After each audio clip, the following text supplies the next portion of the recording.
Hello पूजा. Hello, काय रे, नवरात्रीची leave approve झाली आणि लगेच गावी पळालास?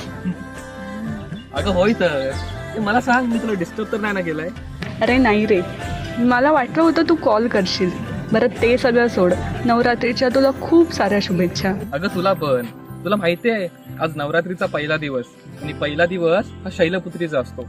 आणि ह्या पहिल्या दिवशी लोक काहीतरी आपल्या आयुष्यात ना एका नवीन गोष्टीला सुरुवात करतात. वाव, तुला पण हे सगळं माहिती आहे? खरंच आज काहीतरी नवीन सुरुवात झाली पाहिजे. नवीन सुरुवात तर माझ्या मनात झाली आणि तीही आधीपासून. हॅलो हॅलो सिद्धू, अरे ऐकतोयस ना? नाही काय नाही, ते मला सांग, तू काय सुरुवात करणार आहेस? ते मी तुला आत्ता नाही सांगत, पण एक गोष्ट मात्र नक्की आहे, त्याने माझ्या आयुष्यात ना एक काहीतरी बदल घडणार आहे.